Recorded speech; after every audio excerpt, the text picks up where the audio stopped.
tout le Bélangobe Awa. Nazalinga Imorote, accompagné na Pasteur Guili Bokwala, à qui je dis bonjour et bienvenue à mon pasteur. Bonjour, tonton Armand Mombilay. Bonjour, bonsoir, na bande connue sur Bozolanda Bisso partout dans le monde. Bon début du mois de juillet. Merci, pareillement. Vraiment, même aussi, na bande connue sur Bozolanda Bisso, na ebi que tout c'est aussi si j'ai première mi-temps, il y a année 2021. Tout à fait. Et tu as entamé maintenant deuxième mi-temps. Vraiment, Zamba la grâce, na bateau nyonso, que le Seigneur sala bamongolo. Pe na ebi kenkolo à répondre na ba besoin o motuna motaza nango selon ye nzamba sa les grâces maintenant pour na biso ba de pères et de mères vraiment ko la battre la kaka des pères et des mères bonjour bonsoir partout vous allez des pères et des mères motena bino voilà bon naza Papa c'est qu'il n'a pas eu marambon. Voilà, bah nous allons dire directement parce qu'il est 61 ans d'indépendance, il est beaucoup là, il n'a pas eu déranger au bien pour l'émission, mais vu qu'il travaille un peu trop, on va un peu méditer. 61 ans après, est-ce que tu as avancé mais tu as ici? Non, en tout cas, qu'on avance, oui, puisque 61 ans d'indépendance sur le plan physique, Mboke Poussani. Mboke Poussani, puisque Batobele Péton Toloba, qui n'a pas 60 Mboke à la boété, mais n'a pas 60 Kaouke à la kate. Donc, il faut comprendre que Badonné changé, n'a ma kambebele bele mentalité paye à bateau. Et Poussani n'a n'ingé paye à Malonga, donc tout Kendaka n'a pas côté mon côté ça négatif, donc n'a pas donné nyon sur ma kambopé qui est malamu. Mais du moins, c'est non parce qu'il déjà 61 ans, c'est que Congo a sa colis. 61 ans, Congo faut assassiner. Et puis 61 ans, Congo faut faire un destin à main. Et surtout les politiciens congolais, que nous avançons mollo, puisque tonton Armand, ce qui te le but le basiko, parmi les politiciens, oh lelo, bazoluka va faire échouer Congo, le 30 juin 60 bazalaïté. Donc, 5-10 ans après, Misoupe Barosala. Est-ce que les politiciens vont refléter l'image de Lumumba? En tout cas, patriotisme, c'est le nationalisme. Oui, Nakoloba aujourd'hui, Lobi Naloba qui a quelque part, les gens ont zalapé, fier à Kolobango na plateau na yo, Balumumba baza, ba icône, il y a politique en boka na biso, il y a un moment tontoirement nazalaka contre classe te ponga mona tanga, puisque Charlemagne moto a salaka classe à tangate, mais à kelaka le loi bimisa pe bato belé yo tanga, mais motakela ngwa tangate.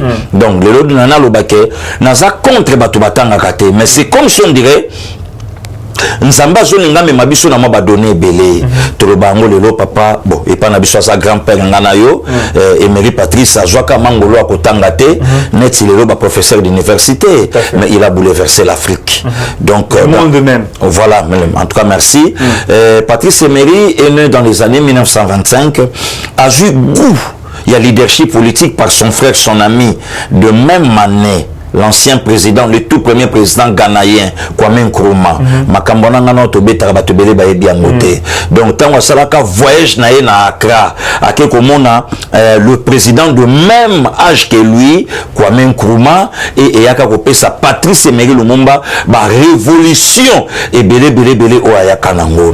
Tonto Arma Patrice Atikelo Kamalonga te et même ligné na ba Etienne Sekedi wa Mulumba, akokepe kotika ba gratte-ciel, akokepe kotika ba bloc belé oyebi na batamo ko boye batbanda lo bana so ba bifiana les métal ya lar n'est pas Mobutu mais tanga dai to moniango et le lope to so monango et par son fils l'actuel chef de l'État Félix Antoine Tshisekedi Tshilombo d'abord la nation d'abord le peuple Nesika a amassé Nesika salaboye lui c'est sa nation d'abord donc baligné yango wana kozala lumumbiste c'est donc engelo bateke palukaka non puisque le lope to mona un lumumbiste ba pesa primature tonton mais toujours causer motonanga mais justement tout le monde appelle un lumumbiste il y a parti politique mais justement donc on a un lobakeno kozala lumumbiste ingelo bateke no biso batu ya boye non lumumbiste lokola bisope ba Tshisekidiste et ça état d'esprit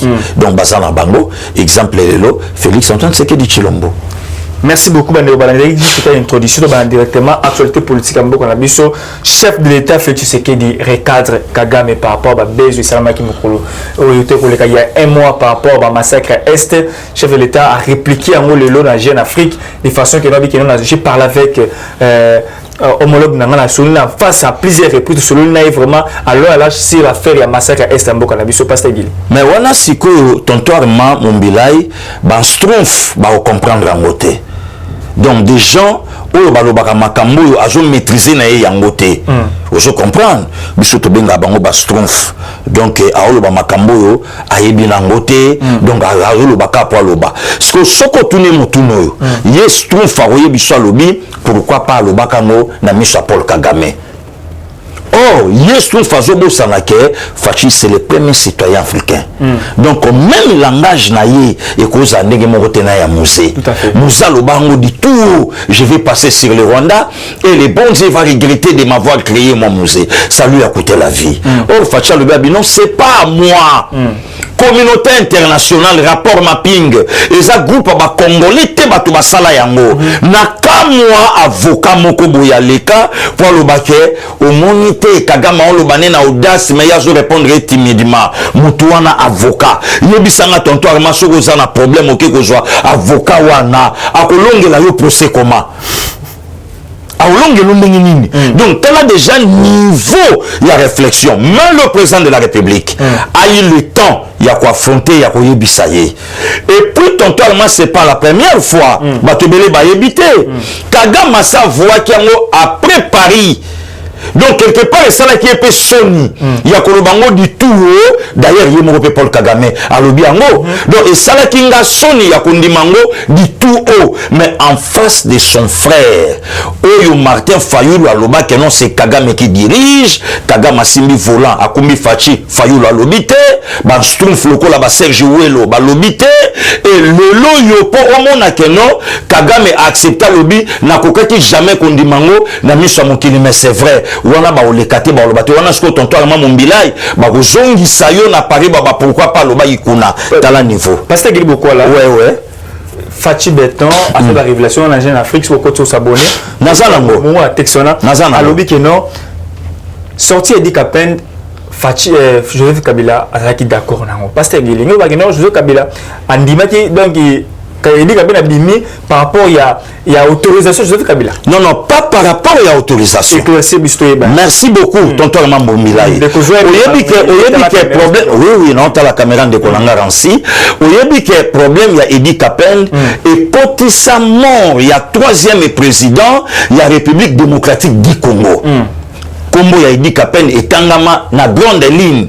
Donc, na baline à Liboso. Ça, c'est un. De deux. Le troisième président, Ndenge Toyoki, Ndenge Baloba Nabiso, que c'est lui le père biologique, il y a quatrième président. Ndenge Bayebisanga. Mais il n'y a pas peut-être ce qui dit Bayebisanga Tenga Mona Viva. Voilà, différence yango wana. Ndenge Bayebisanga. Alors maintenant, le col la combo ya dit, et Kotaki na liwa, au-delà makambo wana, entre guillemets, papa na yepet. Bon, si ko moto yo kanga ki problème ezandenge ni non, abomaka père, boyna boy. Condamné combien 20 ans. Ba koti, ba landeli, ba donner makambo tout, mais est-ce que moto wana ko bimate? Puisque Azape na droit ya vie. Azape na droit, il y a liberté à retrouver famille naïe. Bon, ce que Joseph Kabila Moutala qui d'accord, pourquoi pas de lui-même na Joseph Kabila pendant son règne à 18 ans, Abimi Saïdi. Edi Kapend Abimi, pasteur Gili. Mais c'est quoi de lui-même Edi Kapend à ça la vidéo tonto Arma, où il mona yango, où il remercie le président Félix Salobi a ressuscité là comme le Seigneur avait ressuscité Lazare. Là maintenant c'est lui-même Edi. Oui, vidéo nous a dit à toi. Oui, merci beaucoup. Pasteur Gili beaucoup là, c'est quoi Edi Kapend Abimi, prison à Makala. Est-ce que procès qui a tué Mouzé? Parce que si le doigt suspendant. Est-ce que Kozonga? Parce que Abimi encore Kabila Andima Yabim. Voilà par le Bafachi. Est-ce que procès Kozonga? Na 2006, na betela oli solo. Mon père Kudura Kasongo, papa Moka Mayela Mboka Nabiso, que je salue. Beaucoup d'admiration. Oui, et Sika Bazana Maman. C'est un chevalier de la plume blaguité. Oui. Azalaka porte-parole et ancien président. Nakata point de presse, un blanc, tellement à Touna, ancien président, où en sommes nous avec le procès Laurent Désiré Kabila. Na film, il y a qui a tué. L'ancien président Télémi a répondu à Bayota Monoko Mondela Sali commentaire à vivre sur le président congolais. Difficile à répondre dans la question qu'on lui a posée. Là, c'est pas les pasteurs Guili et le Kouanezali. Soko tuninga procès à Laurent Désiré. Procès, il y a les qui n'anga Daniel Boteti Loleke, Dano. Et Soukawapi. Soko tuninga procès à Laurent Désiré. Nakotuna yo procès, il y a Marius Gangale.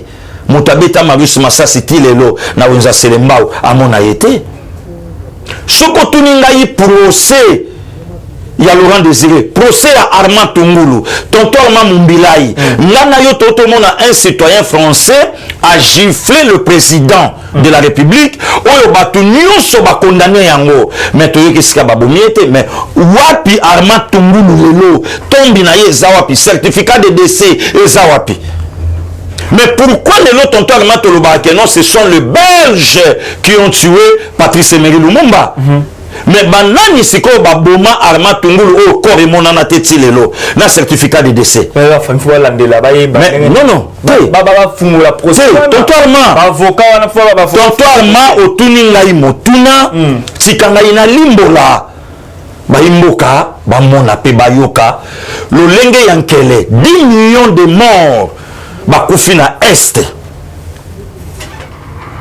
Procès. Il faut fungwama. Le lot vandi en Afrique, tout le monde a Sud Africa et Kangi, ancien président à Bango, ou Yaouto Longwa Lobby, même pas 5 ans.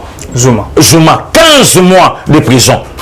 Est-ce que le lot ici, ça m'a cannabis au nègre papa n'a avec Pascal Mokuna, à quel a déposé plainte d'un ancien chef de l'État. À quel a pour effet patriotique. Est-ce que le lot, papa avec Asala Lissomo, que le lot, Joseph Kabila Peyaka, Yaka Koyeb Sabson Bongo Tungela Kingaka Choswa Wapi.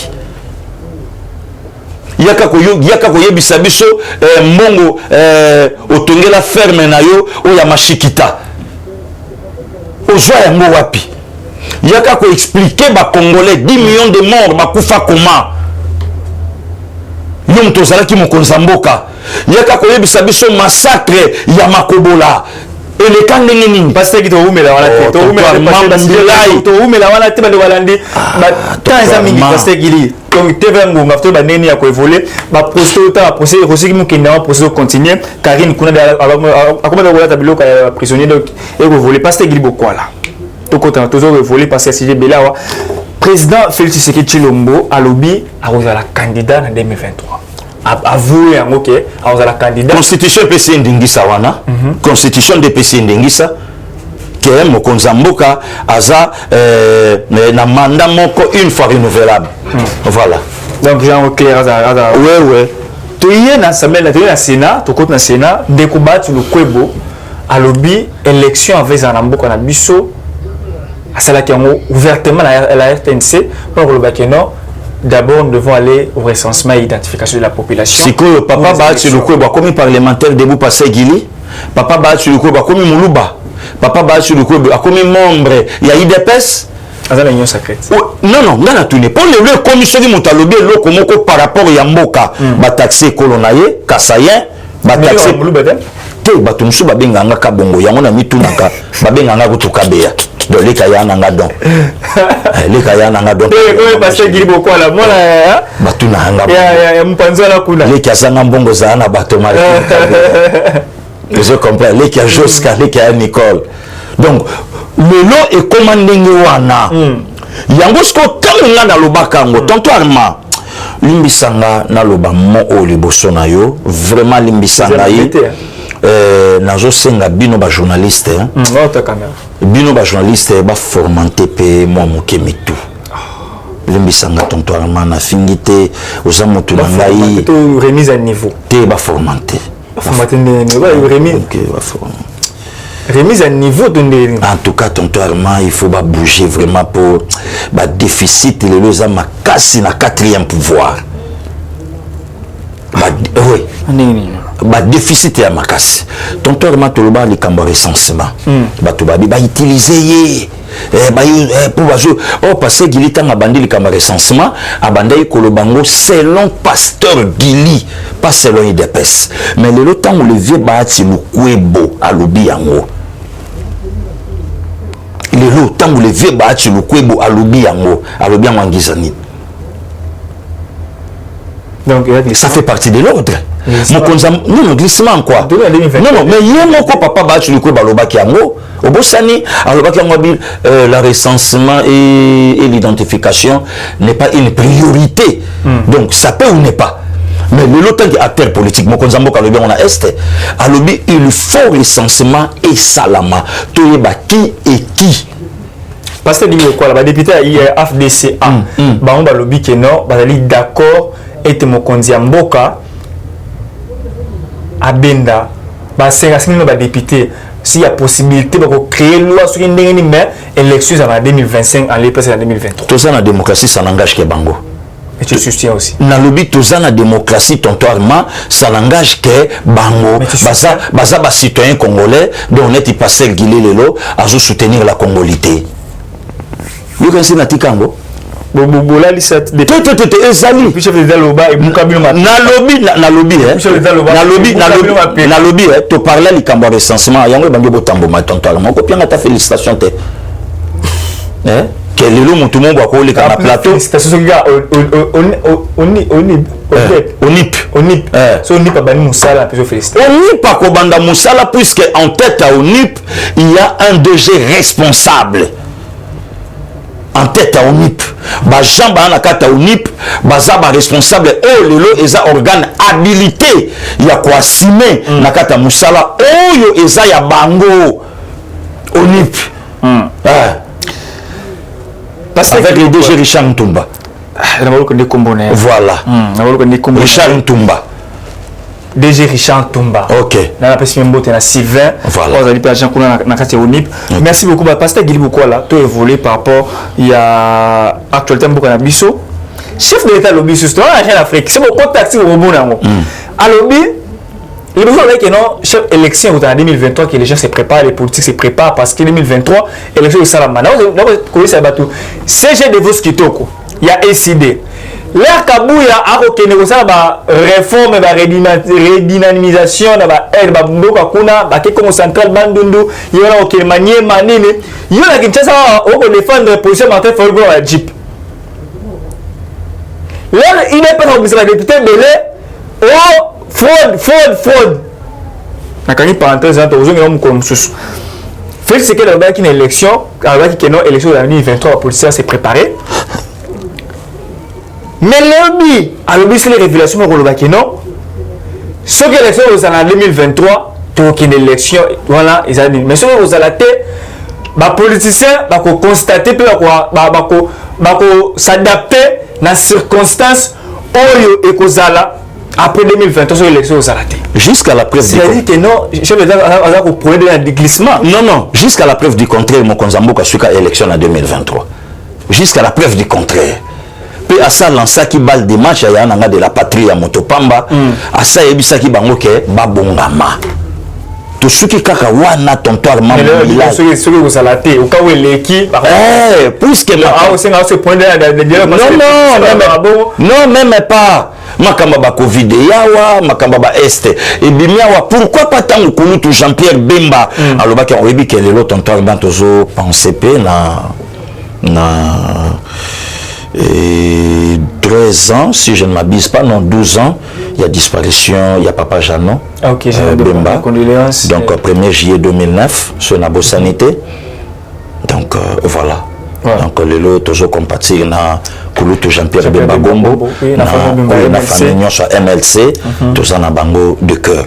Donc, voilà. Donc, le lot, il faut comprendre et le Kouana, langage au Mokonzambo Kalobi. Tontoirement, il y a des priorités avant l'élection. Pas priorité Ali. Pas priorité Ali d'abord sociale. Priorité Ali d'abord paix dans l'Est. Priorité Ali qu'on faire asseoir les Congo. Priorité Ali. Est-ce que ça c'est un problème? Le temps va qu'il y ait une élection. Tontoirement, dans ça clair, il y a côté la caméra, il y a des konangara aussi. Il y a que ce n'est pas les élections qui arrangent le pays. Mwanda. Est-ce que Kinshasa comme capitale à RD Congo, à côté de Malilo na Kigali? Rien. Mais combien de élections Salami Awa na la République démocratique du Congo? Kinshasa Est-ce que Kinshasa lelo ekoyi kotelema na Kigali? Jamais. Voilà. Mais ce que yo yebisanga mapono mibuni oyo esalami na Rwanda. Yebisanga. C'est bon, mais justement, les apétés, le tango basango bazoloba, il faut que une élection c'est bien bon, on a raison, mais pourquoi pas basango le lope bazo marteler social? Puisque bango faire social l'état, bango te que lobia, bango lobité le monte. Voilà tonton Arma. Voilà ndekonanga. Mais le lot tant bango nyonso bavandi que il faut boy, mais c'est bien bon, mais pourquoi pas le lot bozo marteler pe l'affaire sociale?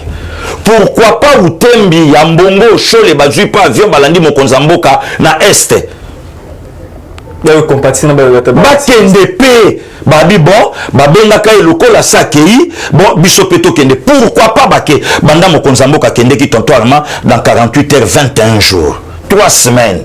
Chef de l'État le dit que non, pour l'instant, a installé le quartier général dans l'Est. C'est-à-dire à réaliser autre bien la promesse. Non, nakamwe avant même na répondre dans motula na tonton Arma, ndeko Jean Bosco, où il y a Est à lobby qui a traité mokonzamboka faxeur, menteur. Libéré qui est déjà pasteur. Mais c'est quoi le chef de l'État ment trop.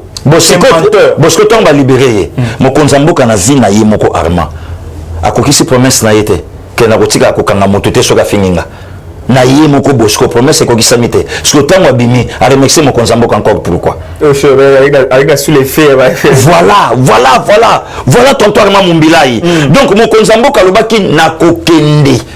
Mais engelo bateke moto alobaki akende kende ka totala yote alobaki akende kende ka totala eloko na tuna ki bato apesa biso délai alobaki na okende mokolo boy ba ça peut kuna ba biso asonga kinto avandi na ye kuna bavandi na bango na mer lobi balaki na bango na messe na mama Denis basambeli na bango na mama Denis na 520 giga Jean-Marc Kabunda mauvais moto et bende à moto on appelle sur moto et bende à moto Jean-Marc Kabunda voilà bango na bavai na bango bazo solola donc ai abi non mokonzamboka na ba situation oezoleka kuna na ebi kaza na ebi na première dame mais ngapeka na landa tant que mon aliboso na ibandé ni père au conduire ne ba faire kuna mais où sont les prêtres tonton Arma bakende peto mona abo est-ce que batini bilo kuna bon église écoute n'a pas ça qui va filmer c'est gagné bon ça dépend bon ça dépend pas ça qui doit te voler te la ngonga da combien minutes nous 36 minutes là il nous reste 10 minutes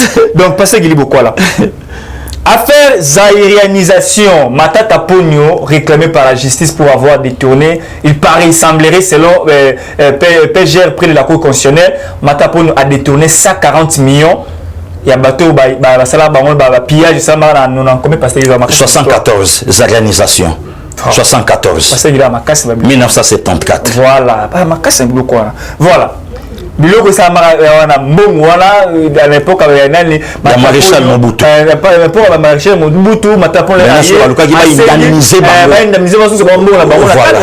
y a normal parce que il m'a biloko ba 140 millions mbongo de la mbongo 50 millions bima mais bon on est comme pas à qui les droits comme pas la banque pas tu faire bénéficier et comme pas la banque parce que Guili est-ce qu'il y a deuxième chance et puis dernière il y a battu le coup pour Olivier Matata Pogno tonton Arma Kobo Sanate na enrichir motuna na yo il semblerait que Matata Pogno à l'époque comme ministre ya finance il semblerait que asala soki ba faux dette ndenge to moni ndenge to zotanga ba etanga ye na primature comme mutu comme premier ministre il a obligé ba futa ba nyongo fictive ndenge to yoki tonton combien de millions na lobi ndenge to yoki jusqu'à telle enseigne que ancien président de la République mutaki kokata hémorragie wana oyebi ke na ba manifestation mususu tonton Arma to mona vidéo mokonzamboka kala pesi bato nyonso mbote Matata la kana pa pesi mbote te ba pesa mbote paré par rapport ba asomba avion ba avion somba réalité ba Antonov voilà apesa mbote te tonton Arma mutu ya boye 140 millions toujours 9 millions, il y a surfacturation, il y a fibre optique. Où il y a l'Obamaki. Tonton Armand, toujours 205 millions, il y a Boukangalonjo. 4 personnes, baza cité, les Lobangwana, bas sénateur. Tonton Armand, la députée. Oui, voilà, bah député. Tonton Armand, tant que Makambo et Bandaki tu vas m'embouter, donc même semaine prochaine, au Béta, je n'en sur les membres sous ce côté, il y a Matata. Mais les membres sous. Voilà. Il semblerait, ouais, selon mon confrère, mon vieux que j'aime bien, Israël Moutombo, pour faire découvrir la dossier belé. Alors, il semblerait, moi ici, ce que vous voyez, maman fuma souka bien, souka mito qui n'a pas là-bas. Oui, là-bas. Alors, sur matière avion, aucun de là-bas. Tout le matière avion, il y a qui est Tanganyika, pas y futur gouverneur Emmanuel Kabila. Na qui ne kuna, bilo olia kuna, on va passer moi lipa moi café moi nini olia. Na kati on a frère matata pour les na kati. Donc il paraît qu'il y a un restaurant sur Vieux sur Congo où il voyage à la province, il y a des amours, paye sur vous dites $320, $80 de l'ongabilo il y a un avion. Il y a un bleu. Oh, demain je n'en goûte même pas $5. Même pas $5. $80. Voilà. Donc, tonton Armand, nazo senga. Est-ce que tu piégé? Non, même pas piégé. Même pas piégé. Dans le bas qui que papa Bahati, il faut à la qui sa preuve ya maturité politique au bout sanate que non, c'est un grand routier. Il y a politique en Bokanabiso. Donc, à ça, moto, tout le monde n'a bandi komata, échelon na yeti, le na place à commis. Maintenant, si koyo à la qui sa maturité politique au papa Bahati, azala kanango, il y a ce que charge zongi na ba sénateur té, maintenant charge zongi ce qu'on a bureau. Est-ce que réellement le loup ne se mange pas entre point d'interrogation? Réellement ma tête pour nous la rattraper dans ma cam. Voilà pourquoi mon tonton Armand n'a jamais qu'on s'appelle en a pouvoir à 18 ans Joseph Kabila. Puisque Mabiloko ça fait partie de la carte à 18 ans, il y a Joseph Kabila. Mais Kabila où il y a l'obaki que non na zo bon sa prison makala pour na bankoulou en cravate, à Kangela on ka vient engagé Coco. À Kangela on ka vient engagé Frankie Diongo. À Kangela on ka vient engagé Diogas. À Kangela on ka vient engagé Mouyambo. Est-ce que maintenant on va livrer? En tout cas, toujours senga papa Bahati. À côté na kata ba blague à mauvais goûter, bureau est livré non seulement pour bakangaye, mais matata oya utaki konakli ayaki alobi na yepo na faire face na justice instrumentalisée na lobanga bango en face matata pona kende Alex Abisoke na yena faire face na justice manipulée. A combien de lettres? A combien de lettres? A combien de lettres? Lettres avec non à mon de la petite lettre on a à combien de lettres une semaine à renseigner le document à répondre au bureau. Voilà. À quel niveau répondre à la justice? Merci beaucoup, Pasteur Guy Boko, la dernière sujet. Et Pasteur Guy, tu as dit j'ai. Oui. Affaire à FEC. Tu sais que est-ce que tu fais aujourd'hui? Est-ce que fait comment c'est que la prête à l'école? Non, toujours c'est la réunion conseil des ministres à l'OBI. Ah, vendredi. Oh, final. Vendredi, conseil des ministres. Côté ce qu'on va me une année à Moana. Au pèsement rapport il y a ministre économie à sa chef de l'État ni par rapport à FEC. Voilà la patient. Le vendredi, conseil des ministres là aussi là, malamment comme c'est au côté, tu as la décision dans le banini et puis tu as le sur terrain. Donc vous avez la calme, tiens pour te parce qu'il avait été à Gambela. Tu as la Gambela, vous avez calme. Pendant le dernier sujet parce que Guibo quoi là, tu continues ma cambo. Italie est su. Et elle est enseignement supérieur universitaire. Moi, Nzangi, Wario, tout le monde a pouvoir de quoi il est capable dans l'Assemblée nationale à faire à Minembo, tout le monde a ôté le Minembo, histoire de l'Ompena et vida. Moi, Nzangi, a une minute où il y a visité l'université dans la Katia Katanga, qu'on a visité, à promettre à retourner. Imagine que non, Bandako va professeur a inhumé à la raté. Donc, quand il y a un bout à ton la fondation banini etikara bongo ce que tonton mabato ba dirigeant ka Katanga ngo pendant 9 ans ba dirigeant ngo batsala ni manda ko ezate ba professeur vivre la banda ko futela banini ba poser moni moni nzanga papa to sengi au foot au tomeso la banda ko professeur ezalaka te moni nzanga promettre à ça la rapport na vendredi à on a conseil des ministres oui. Mais il y a un problème Trésor Nyembo azali l'un des assistants, il y a université, il y a institut supérieur, tout bien à ISTA, les techniques appliquées, où il y a l'un des ressortissants, mais il y a Kinshasa, il y a des assistants qu'on a.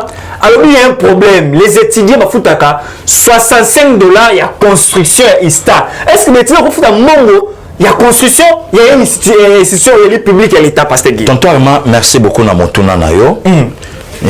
nakozala na moi motema pio ya ko répondre nango fona kota en contact na bandeko na ngai Ista Lubumbashi nazwa belema tout net comme ça na yebisa yo na yo ki pe likambo ya réinscription $55 na yo ki yango ezalaka nango mais to mesanisa mabe koma malamu te donc eza babiloko yo ministre esu abimisa yango mbuma misu comment motatanga ka institut wana a mati niveau et a confirmer l'inscription d'ailleurs et a foutu encore on a ba frais donc babiloko nyonso sko yo tuna ya Ista ya Lubumbashi ba mbongo wana nyonso ba réinscription ekendaka wapi tandis que ba professeur bazana banda coûter parce que bato pe ba diriger ka katanga yango pendant 9 ans to yo kaka maire gouverneur ba bimaka maire gouverneur par rapport en quoi ya ko bimisaka ba minéré imagine ba ya ko bimisaka ba minéré tonton ma mombilai ça ne se fait pas. Imagine que moi à la classe là bandi ana sirle bandi étudiant a une sac ya ciment alors pesa na institution ya Ista Lubumbashi ko pesa mondo nzangi mo vieux za kuna warrior makas beta tour na Ista abeta tour na Ista ata la mambo le na Ista Lubumbashi makambo le kakuna ezali vraiment à déplorer parce que Gilbo quoi là na sola kina ndeko Emmanuel Kabila oui a sepela kono makasi mingi merci beaucoup tout solo là azozonga na Kinshasa pour sola face à face OK mais abi il est le candidat le plus ça émission le non ah d'accord abi on peut l'élément oyo kino il est azali candidat il y a union sacrée pour remplacer Zoé Kabila wa chercher des compétences lui il a des compétences attendre en Afrique d'ici il a tout ce qu'il est donc Emmanuel merci beaucoup bisoto zelayo tonton Mayo en tout cas tozelayo yaka fixer opinion puisque na ba source nso ba yebi que no bana musée batangate na raison que parfois maki koki matu moment donc yako fixer opinion ba compétence na ba capacité na oyo zanango puisque oui et puis pour la plan d'action na yo et puis pour ba congolais ba yeba pourquoi ba déshabiller entre guillemets frères nayo et le peuple congolais ou bien bande kwa Tanganyika ba habillé yo rendez-vous na ndeko Emmanuel Kabila vraiment tozozela yo Totonio Botoni Pasteur Guili merci beaucoup pour la disponibilité merci tonton Mbila parce que belé wa mère na funda darling bande ko sa émission d'alors ça la maboue bon donc bien sûr l'émission ça va nous balandi parce que de bonjour et puis tout ça mission émission mais comprendre on a before aibi ke kolongo poto merci Nabino atudabisa all ngainde la promesse donc nzamba batela toza toujours ensemble Flo et les Taylor donc kolo aibakande na koza Nabino esika oboza kuna ya Time singo ibokila lokondo mamado lelo plus de 2 à 3 mois nazoka mato ya vie nangaite nazo ibate qu'est-ce qui ne va pas ya Kems donc lelo ba 2 à 3 mois mamado nazoka vie voilà merci beaucoup Pasteur Guili Bokwala merci beaucoup la Nurbalani bonaki belé on a biso depuis Katanga na pesimbote na ingénieur Étienne donc parlementaire debout à Katanga du Nord kuna ya Lubumbashi du Nord na pesimbote na ingénieur Étienne na pesimbote parlementaire debout na pesimbote na Trésor Niembo le coordonnateur celui qui soutient la candidature ya Emmanuel Kabila pour remplacer ndeko Zoé Kabila na Tanganyika na pesimbote na Terry Amos partenaire obligé na pesimbote Terry Amos dans l'anzela akoya déjà donc j'ai un mot de côté donc j'ai Terry Amos akoya donc ala oya da Pasteur Guili na pesimbote na maman Elise kuna depuis France na pesimbote na Joséphine Bipendu ma tante chérie j'aime beaucoup na pesimbote depuis Panam Azma na pesimbote na batu tout ba na David Bokechu depuis Boston na pesimbote kuna na Caroline du Nord na pesimbote na équipe technique aux na sima caméra na pesimbote double travail le double brassard je suis azalaki awa mais à cette personne muke na fundi te je suis mais vous avez mon point que libanda to éviter ba prière rebelle pour je funda boss Musa na nzambe Musa na nzambe je suis omoni boss mikolo akomokanga ba photo sukuli yango abwakele ngai na bino me boss Karis libanga te boss le premier yo moko la kaki merci beaucoup de balandi si je suis la bino ba remarque la bino numéro d'affiché wana bokomeli biso bobengi biso bopesa bino makanisi information mboka bozala décider à nous revoir prochainement bye et à la prochaine merci. Eshima, votre magazine qui bat au rythme de l'actualité. Retrouvez la nouvelle édition. Exclusivité, Barnabé Mwakadi, les recordmen des chiffres. Jamais la forte mobilisation des recettes et les performances de la Direction générale des impôts n'ont défrayé la chronique comme c'est le cas maintenant. Des exploits jamais réalisés sont atteints depuis la nomination du nouveau directeur général Barnabé Mwakadi Mwamba. Classé meilleur élève par l'inspection générale des finances en mobilisant 1100 milliards de francs congolais pour le mois d'avril, le directeur général Barnabé Mwakadi a sorti les grands jeux en mettant en pratique ses 27 ans de carrière au sein de la DGI. Il connaît les secrets des chiffres. En un an, plusieurs avancées sont réalisées. La traçabilité de recettes grâce à la numérisation et la digitalisation de la procédure des déclarations et paiements d'impôts, l'amélioration, les renforcements de capacités humaines et institutionnelles, la lutte contre la fraude fiscale. Le directeur général de la DGI, Barnabé Mwakadi Mwamba, veut répondre au mieux à la vision du chef de l'État Félix Tshisekedi grâce à une gestion orthodoxe. Focus, José Mpanda, blanc comme neige. Interpellé par l'Assemblée nationale, le ministre de la Recherche scientifique et innovation technologique a réussi à démontrer le réel problème de l'observatoire volcanique de Goma, mais également la nécessité pour l'exécutif et l'autorité budgétaire d'accorder à la recherche scientifique la place qu'elle mérite sur le plan budgétaire. Parité de Joseph Kasavubu à Félix Tshisekedi, les premières dames et leurs rôles prépondérants. Nation, Bukanga Lonzo, quelle suite après les refus de la levée d'immunité du Sénat? Enquête, l'Office congolais des contrôles se perd dans sa mission. Eshima revient sur l'histoire des leaders africains assassinés, les forces et faiblesses de la RDC dans ses relations internationales. Culture, rituels et coutumes des Bashi. Retrouvez l'intégralité du magazine Eshima dans les kiosques. Eshima Magazine, un nouveau standard d'information.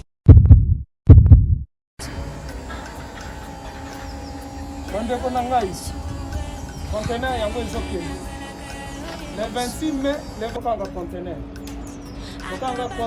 chaque mois, donc next ekozala le 26 mai.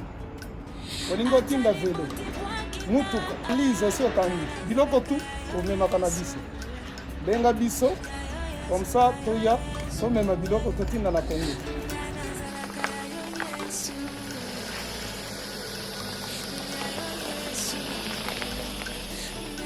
Bandeko kari yango oyo touti kozongo ezokende Kinshasa. Oza na mutuka pesa biso ezoke. Merci. Le 26 mai, mosusu ekwende ya 2021 otoza nango. Donc tosalaka chaque mois. Oza besoin na carton benga biso. Biso ya monene yango. Moyenne yango. Bon moyenne. Yango na carton na biso ya muke. Nous avons 3 dimensions. Oignon solingo tinda benga biso tozozwa ba vélo, tozozwa ba valise, mituka tozozwa. Donc eloko tout tozomema na Kinshasa. Merci beaucoup. Mutuka, vélo, salon, biloko andako, biloko tout tozomema. Donc vous hésitez que bobenga biso tozala na pona